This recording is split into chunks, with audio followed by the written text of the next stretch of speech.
Isaías capítulo 1, do verso 2 ao 9.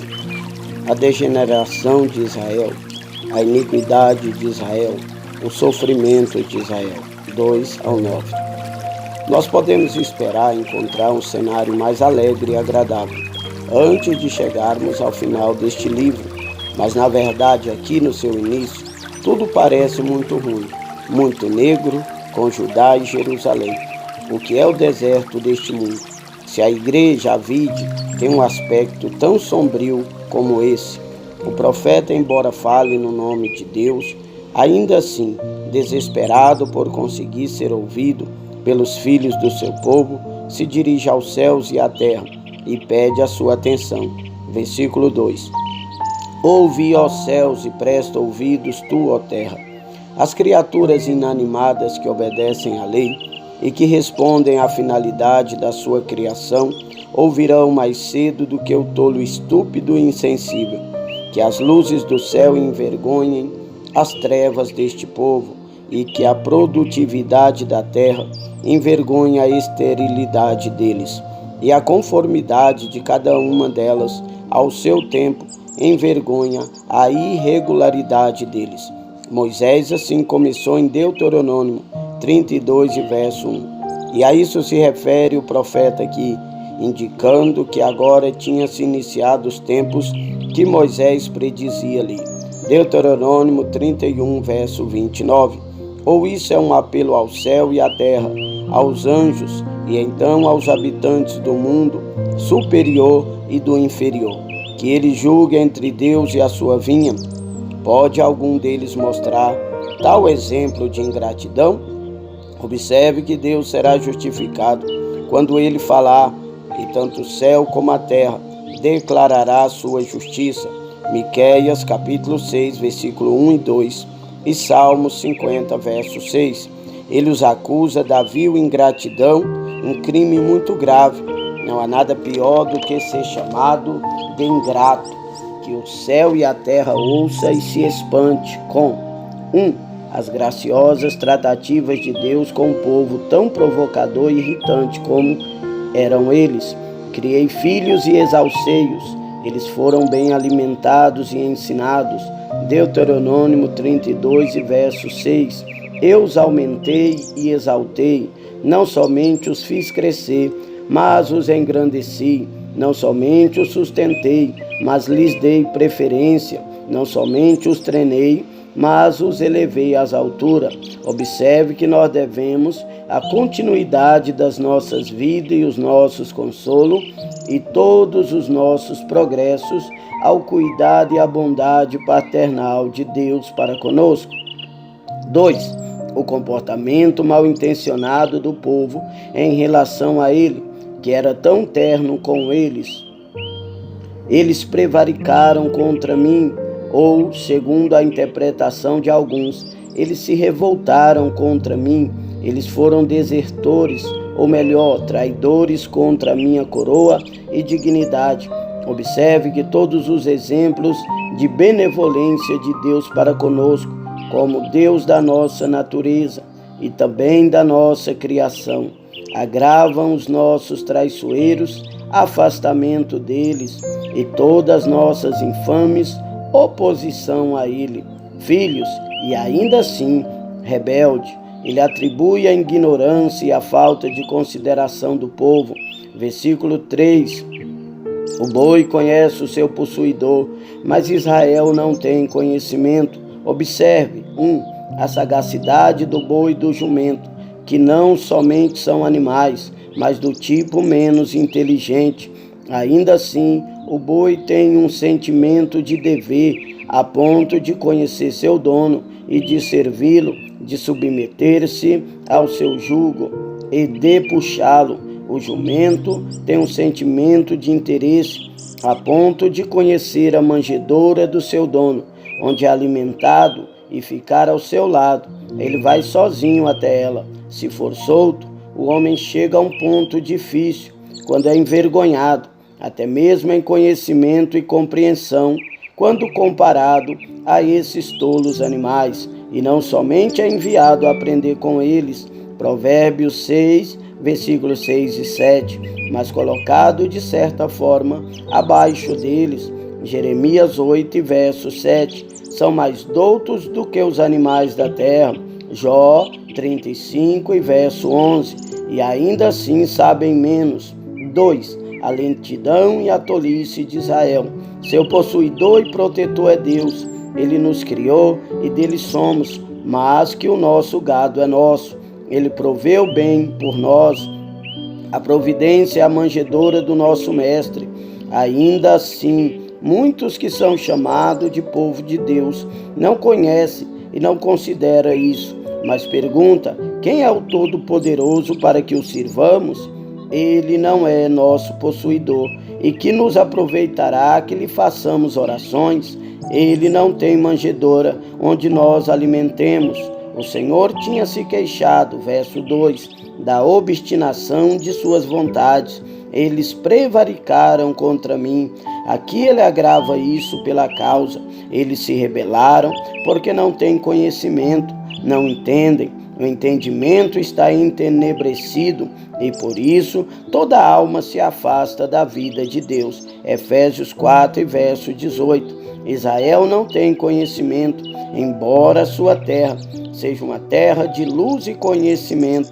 Em Judá, Deus é conhecido, mas porque o povo não vive de acordo com o que ele conhece, e na verdade como se não o conhecesse. Eles conhecem, mas o seu conhecimento não lhes faz nenhum bem, porque não entende o que conhece. Eles não aplicam o que conhece ao seu caso, nem suas mentes a ele. Observe, mesmo entre aqueles que professam ser o povo de Deus, que tem as vantagens, estão sob os compromissos do seu povo, existem muitos que são muito descuidados nas questões das suas almas. A falta de entendimento quanto ao que conhecemos é um inimigo tão grande para nós na religião, quanto ignorar aquilo que deveríamos conhecer. Os homens se revoltam contra Deus e se rebelam, porque não conhecem, nem entendem suas obrigações para com Deus, em dever, gratidão e interesse. Ele lamenta a depravação e a corrupção universal de sua igreja e de seu reino. A doença do pecado era epidêmica e todas as classes de homens estavam infectadas por ela. Ai da nação pecadora. Verso 4. O profeta lamenta aqueles que não se lamentam.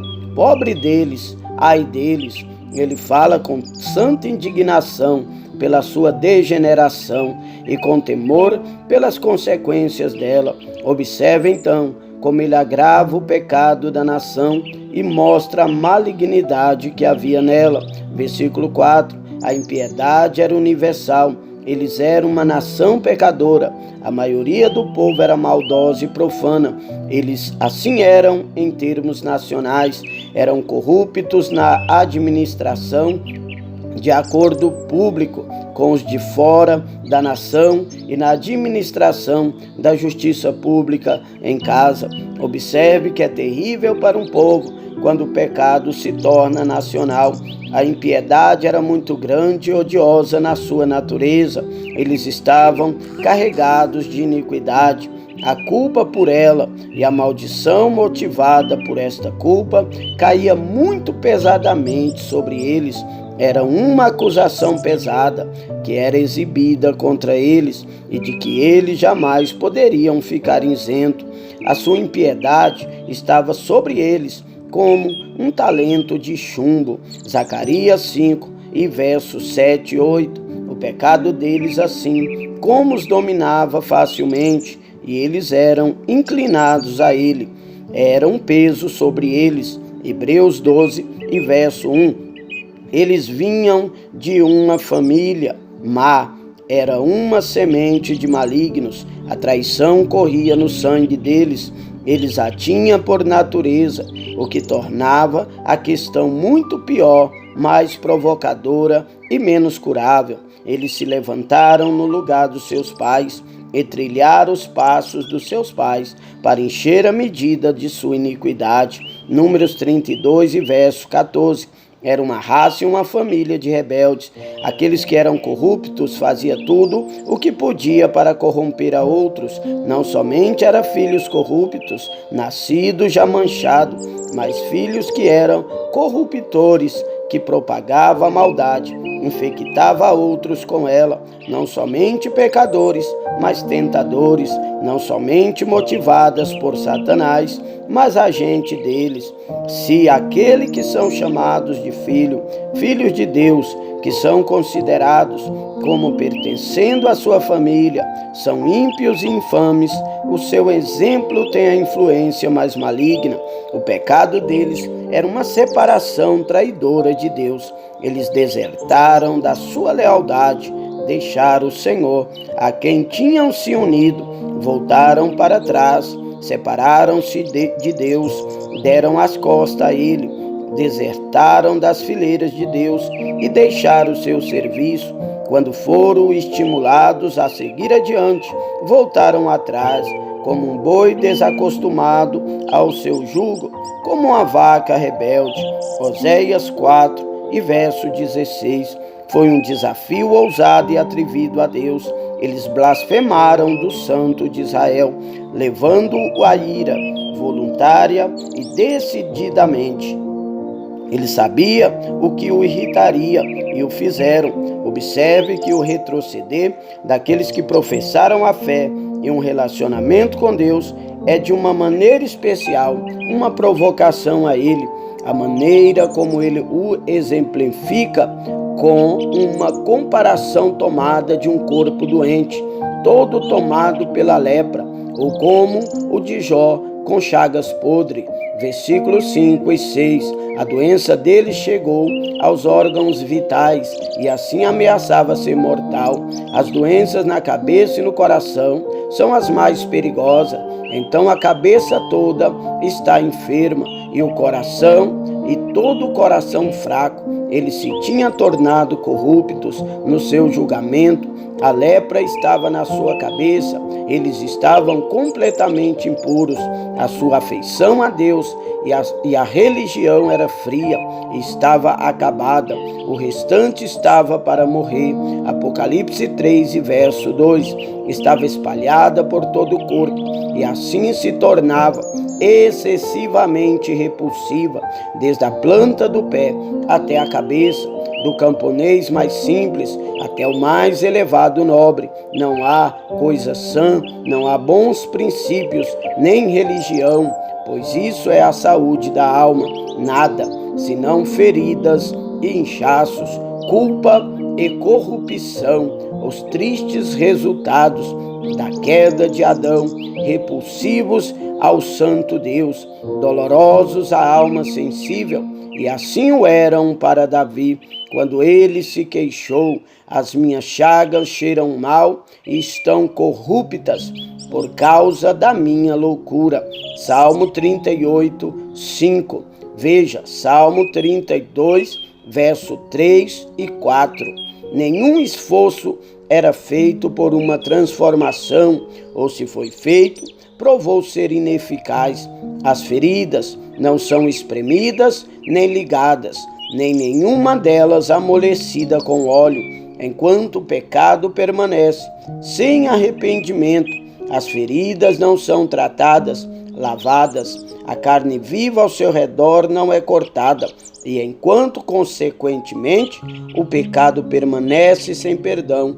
As feridas não são amolecidas nem espremidas, nem é feita qualquer coisa para a sua cura, evitando as suas consequências fatais.